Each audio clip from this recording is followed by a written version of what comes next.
Hello friends केमिति अछंती आशा करछि समस्तंकर preparation बहुत भल भाव चलथिबो।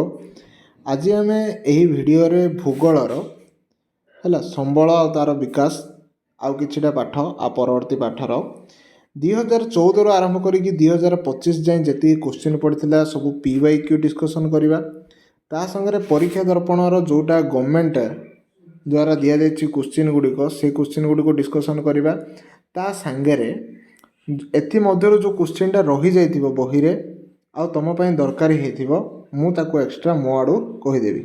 ठीक अच्छे तो प्रथमे आम क्वेश्चन को स्टार्ट करिया। तो केउ संबलटी विकास स्तर अनुसार ग्रहणयोग्य नुहे कहला ये पचारदेला विकास स्तर अनुसार। विकास स्तर अनुसार माने आमको बुझा पड़ो विकास स्तर अनुसार संबल को केते भाग विभक्त कराई। विकास स्तर अनुसार संबल को चारि भाग विभक्त करा जायछि। गोटे हूँ गच्छित संबल, गोटे हूँ संबल भंडार, आउ गोटे हूँ विकसित संबल, आउ गोटे हूँ संरक्षित संबल। तो यू आमको क्लीयरली जना पड़ुछि जे एठारे व्यक्तिगत संबल ना तो नुहे हम व्यक्तिगत संबल। ठीक अच्छे तो यहीपरि भाव में आम सबकि डिस्कसन करा जमीक आम जानिले विकास स्तर अनुसार चारि भाग विभक्त करा जायछि।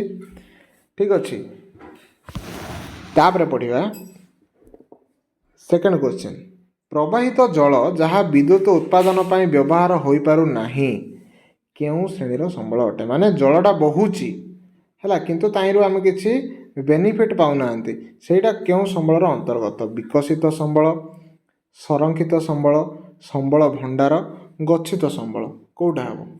तो आंसर आर हम संरक्षित संबल। कौन हम संरक्षित संबल।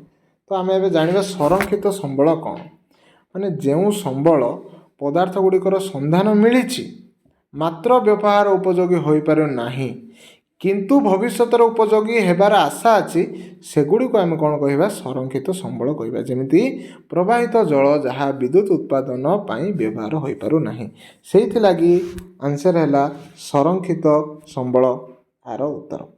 ठीक अच्छे विकसित संबल जदि कौन आम बुझा चेष्टा करवा जहाँ व्यवहार उपयोगी करा जाई पारिछि ताकू विकसित संबल कहा जाए। माने जोड़ा ऑलरेडी आम ताकू यूज करूचंती सी हूँ विकसित संबल है यथा जल विद्युत शक्ति, अरण्य, खनिज पदार्थ। चलो बहुत लेट है एमती टिके टिके करी बहुत किछि जानिबा। विकसित संबल जमिति माने जल विद्युत शक्ति जमिति विकसित संबलर गोटे पार्ट सेमिति एथर चार्टा ऑप्शन रो कोटा गोटे संरक्षित संबलर पार्ट हम। जस्ट आम डिस्कसन कले प्रवाहित जल कौन हम संरक्षित संबल हम। नेक्स्ट क्वेश्चन जीवा निम्नोक्त मध्य केउटी अपूरणीय संबलर अंतर्गत। अपूरणीय माने जाको आम पूरण करि परिबा नाही बा थरे सरीगले ताको भरण करा जाई परियोनी। वायु तो भरी परिबा ज्वार शक्ति मध्य सौर शक्ति मध्य किंतु खनिज पदार्थ थरे शेष हो गले ताको आम आउ भरी परिबा नाही।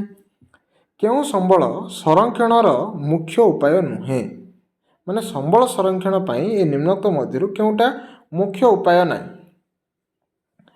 जमिति संबल व्यवहार ह्रास कले तो आम उपाय गोटे सेटा संबलर पुनर्चक्रीकरण एटा टिके डाउट लगुच एटा रहिला। संबलर पुनर्व्यवहार हाँ संरक्षण हो पार संबलर योजना कले हो पार किंतु पुनः चक्रीकरण गोटे उपाय नुहे है मुख्य उपाय नुहे। तापर नेक्स्ट क्वेश्चन राजनीतिक अनुष्ठान केउ संबलर उदाहरण। राजनीतिक अनुष्ठान ना मानव संबल, व्यक्तिगत संबल, गोष्ठीगत संबल ना सांस्कृतिक संबल। तो कौन हम देख प्रथमे आम जानिदबा एबे गोटे क्वेश्चन प्रकृति अनुसार संबल को केते भाग विभक्त करा जाय केउ अनुसार प्रकृति अनुसार है प्रकृति अनुसार केते भाग विभक्त करा जाय ताकू तीन भाग विभक्त करा जाय केते भाग तीन भाग गोटे हूँ प्राकृतिक संबल आउ गोटे हूँ सांस्कृतिक संबल आउ गोटे हूँ मानव संबल है ए लिखा को सुविधा होनी शुणी शुणी मन रखु समस्ते है। तो प्रथम जानिया प्राकृतिक संबल कौन जोड़ा प्रकृति रे थिबा पदार्थ है सी हूँ प्राकृतिक संबल जमीक भूमि, मूर्तिका, अरण्य, वन्यप्राणी, जल, वायु, खनिज पदार्थ, शक्ति सबकि। ସାଂସ୍କୃତିକ ସମ୍ବଳ କ'ଣ? ସଭ୍ୟତାର ବିକାଶ କ୍ରମରେ ମନୁଷ୍ୟ ନିଜର ଦକ୍ଷତା ଓ କାରିଗରୀ ଜ୍ଞାନ କୌଶଳ ମାଧ୍ୟମରେ ପ୍ରାକୃତିକ ସମ୍ବଳକୁ ରୂପାନ୍ତରିତ କରି କିମ୍ବା ଅବିକଳ ଭାବରେ ବିଭିନ୍ନ ଉପାୟରେ ଉପଯୋଗୀ କରିପାରିଛି, ତାକୁ ଆମେ କ'ଣ କହିବା? ସାଂସ୍କୃତିକ ସମ୍ବଳ। ହେଲା, ଯେମିତିକି ମନୁଷ୍ୟ ନିଜର ଜ୍ଞାନ ଦ୍ୱାରା, କୌଶଳ ଦ୍ୱାରା, ଦକ୍ଷତା ଦ୍ୱାରା ତାକୁ ରୂପାନ୍ତରିତ କରିକି ବ୍ୟବହାର କରିଛି। ଯେମିତିକି ଆମର କ'ଣ ରାଜନୈତିକ ଅନୁଷ୍ଠାନ ହେଲା, ସାମାଜିକ ଅନୁଷ୍ଠାନ ହେଲା, ସେମିତି ଶିଳ୍ପ ହେଲା, ଶିକ୍ଷା ହେଲା, ସ୍ୱାସ୍ଥ୍ୟ ହେଲା, ଗମନାଗମନ ହେଲା, ଯାହା ବି ଆସିବ ସିଏ ହେଇଯିବ ତୁମର କ'ଣ? ସାଂସ୍କୃତିକ ସମ୍ବଳ। ତ 6ର ଆନ୍ସର ମିଳିଗଲା ତୁମକୁ, କ'ଣ ହେବ? ସାଂସ୍କୃତିକ ସମ୍ବଳ ହେବ। ହେଲା, ଏଇଠିକି ଯାଇ ଯଦି ଯେଉଁମାନେ ଆସିଛ ସେମାନେ ଭିଡ଼ିଓ ପୁରା କର, ତୁମର ବହୁତ କିଛି ନଲେଜ ବଢ଼ିବ ଆଉ ବହୁତ କିଛି MCQ ତୁମେ ଠିକ୍ କରିବ। କାରଣ ଜଲ୍ଦି ଜଲ୍ଦି ଭିଡ଼ିଓ କରିଦେଲେ ଆମେ ବହୁତ କିଛି ଜିନିଷ ଜାଣିପାରୁନାହୁଁ। ଆଉ ସାଙ୍ଗମାନଙ୍କ ସହିତ ସେୟାର କର ଆଉ ସବସ୍କ୍ରାଇବ୍ କର, ଠିକ୍ ଅଛି। ତ ନେକ୍ସଟ କ୍ୱେଶ୍ଚିନ୍କୁ ଆମେ ଯିବା। ଆଉ ଯଦି ମାନବ ସମ୍ବଳ ଗୋଟେ ରହିଗଲା, ମାନବ ସମ୍ବଳ କ'ଣ ଯଦି ବୁଝିବାକୁ ଚିନ୍ତା କରିବା, ମନୁଷ୍ୟ ଗୋଟେ ନିଜେ ସମ୍ବଳ, ତାକୁ କୁହାହେଲା ମାନବ ସମ୍ବଳ। ହେଲା କି, କାରଣ ମନୁଷ୍ୟ ତା ଚାରିକାନି ଥିବା ପରିବେଶକୁ ନେଇକି ତ ଗୋଟେ ଅଲଗା ପ୍ରକାର ଗୋଟେ ସମ୍ବଳ ତିଆରି ହେଇଛି। ହେଲା କି, ତ ମାନବ ସମ୍ବଳ ମାନବ ନିଜେ ବୋଲି କହିପାରିବା। ପୁନର୍ଚକ୍ରଣ ପ୍ରକ୍ରିୟା ଦ୍ୱାରା ଉପଯୋଗୀ କରାଯାଉଥିବା ସମ୍ବଳକୁ କ'ଣ କୁହାଯାଏ? ମାନେ ଯାକୁ ଆମେ ପୁନରୁଦ୍ଧାର କରିପାରିବା, ପୁଣି ୟୁଜ୍ କରିପାରିବା, ସେ ହେବ ପୁନରୁଦ୍ଧାର ଯୋଗ୍ୟ ସମ୍ବଳ, ମାନେ ପୁଣି ତାକୁ କରିପାରିବା। ପୂରଣୀୟ ମାନେ ଯେଉଁଟା ଶେଷ ହୋଇଗଲେ ମଧ୍ୟ କ'ଣ କରିପାରିବା? ପୁଣି ପୂରଣ କରିପାରିବା। ହେଲା, ଯଦି ଟିକେ ଯାଇକି ଭିତରକୁ ଯାଇବା, ମୁଁ ବିକଶିତ ସମ୍ବଳ କହିଦେଲି, ସାଂସ୍କୃତିକ ସମ୍ବଳ କହିଦେଲି। ଏବେ ତୁମକୁ ଟିକେ କହିଦେଉଛି ପୂରଣୀୟ ଆଉ ଅପୂରଣୀୟ ସମ୍ବଳ ବା ଅପୂରଣୀୟ ସମ୍ବଳ, ଅବିରାମ କିମ୍ବା ପୂରଣୀୟ ସମ୍ବଳ। ଯେମିତିକି ଯଦି ଟିକେ ଭଲସେ ଆମେ ବୁଝିବାକୁ ଚେଷ୍ଟା କରିବା, ହେଲା, କ'ଣ ନା ପରିମାଣ ଅନୁସାରେ, କେଉଁ ଅନୁସାରେ? ପରିମାଣ ଅନୁସାରେ ସମ୍ବଳକୁ ଦୁଇ ଭାଗରେ ବିଭକ୍ତ କରାଯାଇଛି। ହେଲା, ଗୋଟେ ହେଉଛି ଅପୂରଣୀୟ ସମ୍ବଳ, ଆଉ ଗୋଟେ ହେଉଛି ପୂରଣୀୟ ସମ୍ବଳ। ପୂରଣୀୟ ସମ୍ବଳ ଯାହା, ଅବିରାମ ସମ୍ବଳ ତାହା। ପୂରଣୀୟ ସମ୍ବଳ କ'ଣ? ଯେଉଁଟା ମନୁଷ୍ୟ ବାରମ୍ବାର ଖର୍ଚ୍ଚ କଲେ ମଧ୍ୟ, ସରେଇଲେ ମଧ୍ୟ, ୟୁଜ୍ ହେଲେ ମଧ୍ୟ ତାକୁ ପୁଣି ଆମେ ତିଆରି କରିପାରିବା। ହେଲା, ତା'ର କୌଣସି ହ୍ରାସ ହିଁ ନାହିଁ କହିଲେ ଚଳେ। ଯେମିତିକି ସୌରଶକ୍ତି, ଡେଇଲି ଆମର ସୂର୍ଯ୍ୟ ବାହାରୁଛନ୍ତି, ଭୂତାପଜ ଶକ୍ତି, ଜୁଆର ଶକ୍ତି, ପବନ ଶକ୍ତି। ହେଲା, ଏଗୁଡ଼ିକ ପୂରଣୀୟ ସମ୍ବଳ ବା ଅବିରାମ ସମ୍ବଳ। ଅପୂରଣୀୟ, ଯେଉଁଟା ଥରେ ସମ୍ପୂର୍ଣ୍ଣ ବ୍ୟବହାର ହୋଇଗଲା ମାନେ ତାକୁ ଆଉ ପୁନଃ ସୃଷ୍ଟି କରିପାରିବା ନାହିଁ, ସିଏ ହେଲା ଅପୂରଣୀୟ ସମ୍ବଳ। ଖଣିଜ ପଦାର୍ଥ ହେଲା, ତେଲ ହେଲା, କୋଇଲା ହେଲା, ଏଇସବୁ ହେଲା। ଠିକ୍ ଅଛି। ତ ନେକ୍ସଟ କ୍ୱେଶ୍ଚିନ୍କୁ ଯିବା। ନିମ୍ନଲିଖିତ ମଧ୍ୟରୁ କେଉଁଟି ଏକ ଜୈବ ସମ୍ବଳ ଅଟେ? ମାନେ କାହାର ଜୀବନ ଅଛି? କାହାର ଜୀବନ ଅଛି? ଭୂମି, ବାୟୁ, ଜଳ, ଉଦ୍ଭିଦ। କାହାର ଅଛି? ଉଦ୍ଭିଦର ଅଛି, ତ ଉଦ୍ଭିଦ ହେବ ଜୈବ ସମ୍ବଳ। ପବନ ଶକ୍ତି ଏକ ଡ୍ୟାସ୍ ସମ୍ବଳ। ଜଷ୍ଟ ଏବେ କହିଲି ଅବିରାମ ସମ୍ବଳ, କାରଣ ତାକୁ ବାରମ୍ବାର ୟୁଜ୍ କଲେ ମଧ୍ୟ ସିଏ ସରିବନି, ପୂରଣୀୟ ସମ୍ବଳ। ପୂରଣୀୟ ଦେଇଥିଲେ ପୂରଣୀୟ ମାରିଥାନ୍ତ। ସମୁଦ୍ର ତଳେ ଥିବା ଖଣିଜ ପଦାର୍ଥ କେଉଁ ସମ୍ବଳର ଶ୍ରେଣୀଭୁକ୍ତ? ମାନେ କ'ଣ ହେବ? ସିଏ ବିକଶିତ, ଗଚ୍ଛିତ, ଅବିରାମ, ଅସରନ୍ତି, କ'ଣ ହେବ? ଆଚ୍ଛା, ବିକାଶ ସ୍ତର ଅନୁସାରେ ଯେଉଁ 4 ଭାଗରେ ବିଭକ୍ତ କଲେ ଆମେ, କ'ଣ କ'ଣ କଲେ? ଗଚ୍ଛିତ ସମ୍ବଳ, ସମ୍ବଳ ଭଣ୍ଡାର, ବିକଶିତ ସମ୍ବଳ, ସଂରକ୍ଷିତ ସମ୍ବଳ। ତ ପ୍ରଥମେ ଆମେ ଦେଖିବା ଗଚ୍ଛିତ ସମ୍ବଳ କ'ଣ। ମାନେ ସେଇ ପ୍ରକୃତିର ଗନ୍ତାଘରେ ସିଏ ପଡ଼ିକି ଅଛି। ହେଲା, ତାକୁ ଆମେ ଏବେ ଯାଇ ୟୁଜ୍ କରିନାହାନ୍ତି, ସିଏ ହେଲା ଗଚ୍ଛିତ ସମ୍ବଳ। ହେଲା, ଗୁଜରାଟ ଆଉ ରାଜସ୍ଥାନରେ ସୌରଶକ୍ତି, ପବନ ଶକ୍ତି ପ୍ରବଳ ଅଛି, ପ୍ରବଳରୁ ଅତି ପ୍ରବଳ ଅଛି, କିନ୍ତୁ ଏବେ ବର୍ତ୍ତମାନ ଯାଇ ଏତେ ବିକାଶ ହେଇନି ଯେ ଆମେ ତାକୁ ୟୁଜ୍ କରିପାରିବା। ହେଲା, ସେମିତି ସମୁଦ୍ର ତଳେ ଥିବା ଖଣିଜ ପଦାର୍ଥ ମଧ୍ୟ ଗଚ୍ଛିତ ସମ୍ବଳର ଅନ୍ତର୍ଭୁକ୍ତ। ତ ସେଇଥିପାଇଁ ଆନ୍ସର ହେଲା ଗଚ୍ଛିତ ସମ୍ବଳ। କ'ଣ ହେବ? ଗଚ୍ଛିତ। ସମୁଦ୍ର ତଳେ ଥିବା ଖଣିଜ ପଦାର୍ଥ ଗଚ୍ଛିତ ସମ୍ବଳ। ହେଲା, ତାପରେ ଯଦି ସମ୍ବଳ ଭଣ୍ଡାର କ'ଣ ଜାଣିବା, ପରିବେଶରେ ଥିବା ପଦାର୍ଥ ଯେଉଁଗୁଡ଼ିକ ମନୁଷ୍ୟର ଆବଶ୍ୟକତା ପୂରଣ କରିପାରିବ, ମାତ୍ର ଆଜିକା ଡେଟ୍ରେ ସେମିତି ଟେକ୍ନୋଲୋଜି ନାହିଁ ଯେ ଆମେ ତାକୁ ବ୍ୟବହାର କରିପାରିବା ବା ସେଥିରୁ ଆମେ କିଛି ବେନିଫିଟ୍ ପାଇପାରିବା। ହେଲା, ଏହି ପ୍ରକାରର ସମ୍ବଳ ହେଉଛି ସମ୍ବଳ ଭଣ୍ଡାର। ଠିକ୍ ଅଛି। ଆଉ ଦୁଇଟା ପରେ ମୁଁ କହିବି। ବହୁତ ଏମିତି କହିଲା ବେଳେ ବର୍ତ୍ତମାନ 10ଟା ହିଁ କ୍ୱେଶ୍ଚିନ୍ ହେଇଛି। ନିମ୍ନତ ମଧ୍ୟରୁ କେଉଁଟି ଏକ ପୁନରୁଦ୍ଧାର ଯୋଗ୍ୟ ସମ୍ବଳ, ମାନେ ତାକୁ ପୁଣି ଉଦ୍ଧାର କରିପାରିବା କହିଲେ ଚଳେ। କ'ଣ? ଲୁହା, ଆଲୁମିନିୟମ, ତମ୍ବା, କୋଇଲା। କ'ଣ ହେବ ଆନ୍ସର?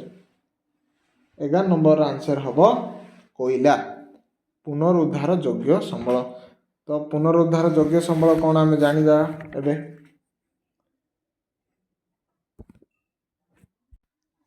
ତ ପୁନରୁଦ୍ଧାର ଯୋଗ୍ୟ ସମ୍ବଳ ଜାଣିବା ପୂର୍ବରୁ ଆମକୁ ଆଉ ଗୋଟେ ଜିନିଷ ଜାଣିବାକୁ ପଡ଼ିବ। ଗୋଟେ ହେଉଛି ସମ୍ବଳକୁ ଆମେ ଭରଣ ଅନୁସାରେ ଦୁଇ ଭାଗରେ ବିଭକ୍ତ କରିଛନ୍ତି। କେଉଁ ଅନୁସାରେ? ଭରଣ ଅନୁସାରେ। ଠିକ୍ ଅଛି। ଗୋଟେ ହେଉଛି ନବୀକରଣ ଯୋଗ୍ୟ ସମ୍ବଳ, ଆଉ ଗୋଟେ ହେଉଛି ନବୀକରଣ ଅଯୋଗ୍ୟ ସମ୍ବଳ। ଯେଉଁ ସମ୍ବଳଟା ମନୁଷ୍ୟ ବାରମ୍ବାର ବ୍ୟବହାର କଲେ କ୍ଷୟ ହେବନି, ଶେଷ ହେବନି, ବା ବିଭିନ୍ନ ପ୍ରକ୍ରିୟା ଦ୍ୱାରା ତାକୁ ଆମେ ପୁଣି କ'ଣ କରିପାରିବା? ଉଦ୍ଧାର କରିପାରିବା ବା ପୂର୍ଣ୍ଣ ଭରଣ କରିପାରିବା, ସେଗୁଡ଼ିକୁ ଆମେ କହିବା ନବୀକରଣ ଯୋଗ୍ୟ ସମ୍ବଳ। ଯେମିତିକି ଜଙ୍ଗଲର ପଦାର୍ଥ, ଜଙ୍ଗଲ, କୃଷିଜାତ ପଦାର୍ଥ, ହେଲା। ଆଉ ନବୀକରଣ ଅଯୋଗ୍ୟ ଯେଉଁଟା ଅନବରତ ବ୍ୟବହାର କରିବା ଦ୍ୱାରା ଯଦି ଥରେ ସିଏ ହ୍ରାସ ପାଇଗଲା ତାକୁ ଆମେ ଆଉ ପୁଣି ଭରଣ କରିପାରିବା ନାହିଁ, ଯେମିତିକି କୋଇଲା, ପେଟ୍ରୋଲିୟମ ଏଯାକ। ପୁଣି ନବୀକରଣ ଯୋଗ୍ୟ ସମ୍ବଳରେ କିଛି ଜିନିଷ ଜାଣିବାର ଅଛି। ଅଯୋଗ୍ୟ ସମ୍ବଳରେ କେତେକ କ୍ଷେତ୍ରରେ କ'ଣ ହେଉଛି? ଅଦରକାରୀ ଧାତବ ପଦାର୍ଥ ଗୁଡ଼ିକ ବିଭିନ୍ନ ଯାନ୍ତ୍ରିକ ପଦ୍ଧତିରେ ପୁନଃ ଚକ୍ରୀୟ ପ୍ରକ୍ରିୟା ଦ୍ୱାରା ଆଉ ଥରେ ବ୍ୟବହାର ଯୋଗ୍ୟ କରାଯାଇପାରୁଛି। ଆକୁ ଆମେ କହିଲେ ପୁନରୁଦ୍ଧାର ଯୋଗ୍ୟ ସମ୍ବଳ। ଯେମିତିକି ଆମର ମୃତ୍ତିକା ହେଲା, ଲୁହା ହେଲା, ଆଲୁମିନିୟମ ହେଲା, ଏଯାକ କ'ଣ ହେବ? ମାନେ ଯେଉଁ ଡାବା କୁଆଳୁ ଆମେ କହୁଛନ୍ତି, ତା ଦ୍ୱାରା ଆମେ କ'ଣ କରୁଛନ୍ତି? ପୁନଃ ସେ ଉଦ୍ଧାର କରିକି ପୁଣି ତାକୁ କିଛି ଜିନିଷ ବନେଇ ଦେଉଛନ୍ତି। ସିଏ ହେଉଛି ଆମର ପୁନରୁଦ୍ଧାର। କିନ୍ତୁ ପୁନରୁଦ୍ଧାର ଅଯୋଗ୍ୟ ମାନେ ଯେଉଁଟାକୁ ଆଉ ମାନେ ପୁଣି ଥରେ ତାକୁ ଉଦ୍ଧାର କରିପାରିବାନି। ଯେମିତି କୋଇଲା ଥରେ ଜଳିଗଲା ବୋଇଲେ ଆଉ ସିଏ ତା ରିଟର୍ନ ନାହିଁ। ପେଟ୍ରୋଲିୟମ ଥରେ ଜଳିଗଲା ବୋଇଲେ ସିଏ ତାର ଆଉ ରିଟର୍ନ ନାହିଁ। କିନ୍ତୁ ଯଦି ଲୁହା କାହିଁରେ ୟୁଜ୍ ହେଇଥିବ, ଫ୍ୟାନ୍ର ଲୁହା ଭାଙ୍ଗିଲେ ପୁଣି ଆମକୁ ଲୁହା ମିଳିଯିବ, ସେଇଥିପାଇଁ ହେଲା ସେ ପୁନରୁଦ୍ଧାର ଯୋଗ୍ୟ ସମ୍ବଳ। ଠିକ୍ ଅଛି। ତ ନେକ୍ସଟ କ୍ୱେଶ୍ଚିନ୍ ଯିବା। ଉପକୂଳ ଠାରୁ ସମୁଦ୍ର ଆଡ଼କୁ କେତେ କିମି ଭାଗ ଜଳଭାଗ ଜାତୀୟ ସମ୍ବଳର ଅନ୍ତର୍ଗତ?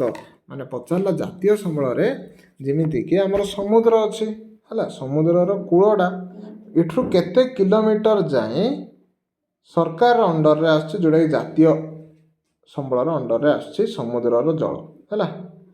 ଆନ୍ସର କେତେ ହେବ? 22 କିଲୋମିଟର ହେବ। କେତେ କିଲୋମିଟର? 22 କିଲୋମିଟର। ବେଳେବେଳେ କ'ଣ କରୁଛି ଏକ୍ଜାମରେ 12 ନଟିକାଲ ମାଇଲ ବୋଲି ଦେଇଥିବ, ସେଇଟା ଆନ୍ସର ଠିକ୍ ହେବ। ବା 22.2 ଦେଇଥିଲେ ସେଇଟା ଠିକ୍ ହେବ। ପ୍ରାୟ 22 କିଲୋମିଟର ବା 22.2 କିଲୋମିଟର। ଠିକ୍ ଅଛି। ଜାତୀୟ ସମ୍ବଳ। ଆଚ୍ଛା, ଜାତୀୟ ସମ୍ବଳ କ'ଣ ଯଦି ଆମେ ଜାଣିବା, ହେଲା, ପ୍ରଥମେ ଆମେ ଜାଣିବାକୁ ପଡ଼ିବ ତାକୁ କେଉଁ ଅଣ୍ଡରରେ ରଖାହେଇଛି, ହେଲା। ଯେମିତିକି ମାଲିକାନା ଅନୁସାରେ ସମ୍ବଳକୁ 4 ଭାଗରେ ବିଭକ୍ତ କରାଯାଇଛି। କେତେ ଭାଗରେ ବିଭକ୍ତ କରାଯାଇଛି? 4 ଭାଗରେ। ଗୋଟେ ହେଉଛି ବ୍ୟକ୍ତିଗତ ସମ୍ବଳ, ଆଉ ଗୋଟେ ହେଉଛି ଗୋଷ୍ଠୀଗତ ସମ୍ବଳ, ଜାତୀୟ ସମ୍ବଳ ଆଉ ଆନ୍ତର୍ଜାତିକ ସମ୍ବଳ। ବ୍ୟକ୍ତିଗତ ନିଜ ଅଣ୍ଡରରେ ରହିଲା ସିଏ ହେଲା ବ୍ୟକ୍ତିଗତ, ହେଲା। ନିଜ ଅଣ୍ଡରରେ ରହିଲେ ସିଏ କ'ଣ ହେଲା? ବ୍ୟକ୍ତିଗତ ସମ୍ବଳ ହେଲା। ଗୋଷ୍ଠୀଗତ ସମ୍ବଳ କୌଣସି ଗୋଷ୍ଠୀର ମାଲିକାନାରେ ରହିଲା ବୋଲେ ସିଏ ହେଲା ଗୋଷ୍ଠୀଗତ ସମ୍ବଳ। ଯେମିତି ଶ୍ମଶାନ ହେଲା, ଗାଈ ଚରେଇବା ଭୂମି ହେଲା, ପାର୍କ ହେଲା, ବନ୍ଧ ହେଲା, କୂଅ ହେଲା, ଖେଳ ପଡ଼ିଆ ହେଲା। ଜାତୀୟ ସମ୍ବଳ ମାନେ ଦେଶର ଭୌଗୋଳିକ ସୀମାରେଖା ଭିତରେ ଥିବା ସମସ୍ତ ପ୍ରାକୃତିକ, ସାଂସ୍କୃତିକ, ମାନବ ସମ୍ବଳ, ଏଟାକୁ ଜାତୀୟ ସମ୍ବଳ କହିବା। ମାନେ ଆମ ଦେଶର ଏଇଟା ହେଉଛି ଆମର ଦେଶର ଏଇଟା ହେଉଛି ଆମ ଦେଶର କ'ଣ ହେଉଛି ବାଉଣ୍ଡ୍ରିରେ, ଏଇ ବାଉଣ୍ଡ୍ରିରେ ଭିତରେ ଥିବା ସବୁ ସମ୍ବଳ ଜାତୀୟ ସମ୍ବଳର ଅନ୍ତର୍ଭୁକ୍ତ ହେବ, ହେଲା। ଯେମିତିକି ଆଉ ଏଇଟା ଯଦି ଏଇଠାରୁ ପାଣି ଅଛି ଏପଟେ ବେଲେ ଏଠୁ 12 ନଟିକାଲ ମାଇଲ ନହେଲେ 22 କିଲୋମିଟର ଯାଏ ହିଁ ସରକାରର କ'ଣ ରହିବ? କବ୍ଜା ରହିବ। ଆନ୍ତର୍ଜାତିକ ସମ୍ବଳ ମାନେ ଯେଉଁ ସମ୍ବଳ ଆନ୍ତର୍ଜାତୀୟ ଅନୁଷ୍ଠାନ ଦ୍ୱାରା ପରିଚାଳିତ ହୋଇଥାଏ ତାକୁ ଆମେ ଆନ୍ତର୍ଜାତୀୟ ସମ୍ବଳ କହିବା, ହେଲା। ଗୋଟେ ସଂସ୍ଥା ଥାଉଛି ଯେମିତିକି ଆମର ବିଶ୍ୱ ଜାତିସଂଘ, ହେଲା। ତାପରେ ଦେଖିବା କେଉଁଟି ଏକ ପୁନରୁଦ୍ଧାର ଯୋଗ୍ୟ ସମ୍ବଳ, ମାନେ ପୁନରୁଦ୍ଧାର କରିପାରିବା। କେଉଁଟା ପୁନରୁଦ୍ଧାର କରିପାରିବା? ଜଷ୍ଟ କହିଲି, ହେଲା। ଆର ଆନ୍ସର କହିବା ଦରକାର ବି ନାହିଁ। ତମ୍ବା କାରଣ ଆଉ ବାକି ସବୁ ନଷ୍ଟ ହୋଇଯିବ। ଭାରତୀୟ ରେଳପଥ କେଉଁ ପ୍ରକାର ସମ୍ବଳରେ? ସରକାରଙ୍କର ଜାତୀୟ ରେଳପଥ ମାନେ ଜାତୀୟ ସମ୍ବଳ।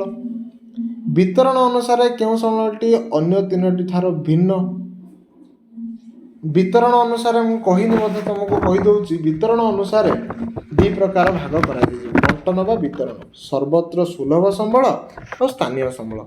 ଯେଉଁଟା ସବୁଆଡ଼େ ମିଳୁଛି ସେଇଟା ସର୍ବତ୍ର, ଯେଉଁଟା କେବଳ ଗୋଟିଏ ସ୍ଥାନରେ ବା କିଛି ନିର୍ଦ୍ଦିଷ୍ଟ ସ୍ଥାନରେ ମିଳୁଛି ସେଇଟା କ'ଣ? ସ୍ଥାନୀୟ।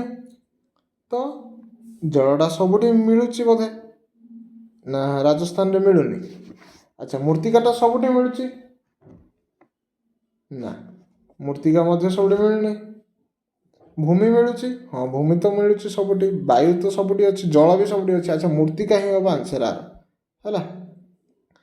ମୂର୍ତ୍ତିକା ହେବ ଆର ଆନ୍ସର୍, କାରଣ ଭୂମି ଆଉ ମୂର୍ତ୍ତିକା ଏ ଦୁଇଟା ଅଲଗା।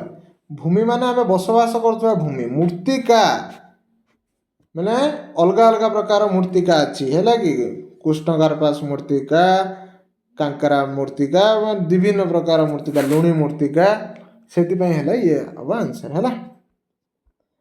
ମନୁଷ୍ୟର ବ୍ୟବହାର କରୁଥିବା ସମସ୍ତ ସମ୍ବଳ କେଉଁଠୁ ମିଳିଥାଏ? କେଉଁଠୁ ମିଳୁଛି? ସବୁ ସମ୍ବଳ ଆମକୁ ପରିବେଶରୁ ମିଳୁଛି, ପ୍ରାକୃତିକ ପରିବେଶରୁ ମିଳୁଛି। ସମ୍ବଳର ପ୍ରକୃତି ଅନୁସାରେ କିଏ କାହାଠୁ ଅଲଗା? ପ୍ରକୃତି ଅନୁସାରେ କେତେ ଭାଗରେ ବିଭକ୍ତ କରାଯାଇଛି? କିଏ କହିପାରିବ? କହିଥିଲି ମୁଁ, ପ୍ରାକୃତିକ ସମ୍ବଳ, ସାଂସ୍କୃତିକ ସମ୍ବଳ, ମାନବ ସମ୍ବଳ। ଆଉ କେଉଁଟା ଅଲଗା ହେବ? କେଉଁଟା ଅଲଗା ହେବ? ଖଣିଜ ହେବ ସବୁଠୁ ଅଲଗା, ହେଲା। କାରଣ ଶିଳ୍ପ ଗୋଟେ କ'ଣ? ସାଂସ୍କୃତିକ ସମ୍ବଳ, ଅର୍ଥ ସଞ୍ଚାଳନ, ଅର୍ଥ ଲଗାଣ, ଏ ତିନିଟା ଜାଗା ହେବ ଆମର ସାଂସ୍କୃତିକ ସମ୍ବଳ, ହେଲା। ଜ୍ଞାନ କୌଶଳ ଅଭାବରୁ ଅବ୍ୟବହୃତ ହେଉଥିବା ସମ୍ବଳକୁ ପଢ଼ିଲା ବେଳକୁ କହିଥିଲି, ଜଷ୍ଟ କହିଥିଲି ସମ୍ବଳ ଭଣ୍ଡାର। ଆମ ପାଖରେ ସେମିତି ଟେକ୍ନୋଲୋଜି ଆମେ ନାହିଁ ଯେ ତାକୁ ଆମେ ୟୁଜ୍ କରିପାରିବା ତା'ର କାମରେ ଲଗାଇବା ପାଇଁ। ବନ୍ୟପ୍ରାଣୀ କେଉଁ ପ୍ରକାର ସମ୍ବଳରେ? ବନ୍ୟପ୍ରାଣୀ ଗୋଟେ ଜାତୀୟ ସମ୍ବଳ, ସରକାରଙ୍କ ଅଣ୍ଡରରେ ଆସୁଛି, ହେଲା। ତ ଏତିକି କୋଶ୍ଚିନ୍ ଆମର ସରିଲା, ହେଲା। ବହୁତ ଲେଟ୍ ବି ହେଲାଣି, ପାଖାପାଖି 17-18 ମିନିଟ୍ର ଭିଡ଼ିଓ ହେବ। ଆଉ ଆମେ ବହୁତ ସାରା ଜିନିଷ ମାନେ ଆମେ କହିବାକୁ ସିନା 19ଟା କୋଶ୍ଚିନ୍ କଲେ MCQ, କିନ୍ତୁ ଆମେ ପୁରା ପାଠକୁ କଭର୍ କରିଦେଇଛନ୍ତି ଏଇ 19ଟା କୋଶ୍ଚିନ୍ରେ। ଠିକ୍ ଅଛି, ଯଦି ଏମିତି ତୁମେ ଆଉ ବାକି ଏଇସବୁ କୋଶ୍ଚିନ୍ ମଧ୍ୟ ତୁମେ କରିବାକୁ ଚାହୁଁଛ, ହେଲା, ବହୁତ ସାରା କୋଶ୍ଚିନ୍ ଅଛି, ହେଲା, ବହୁତ ସାରା, ଏଇଟା ଗଭର୍ଣ୍ଣମେଣ୍ଟ କୋଶ୍ଚିନ୍ ଯାକ। ଯଦି ତୁମେ କରିବାକୁ ଚାହୁଁଛ ତାହେଲେ ସବସ୍କ୍ରାଇବ୍ କର ଆଉ କମେଣ୍ଟ କରିକି ଉତ୍ସାହିତ କର, ଯାହାଫଳରେ ଆମେ ଶୀଘ୍ରରୁ ଶୀଘ୍ର ଭିଡ଼ିଓ ଆଣିପାରିବୁ। ପୁଣି କାଲିର କ୍ଲାସ୍ରେ ଆମେ ଭୂଗୋଳ ଦେଖିବା।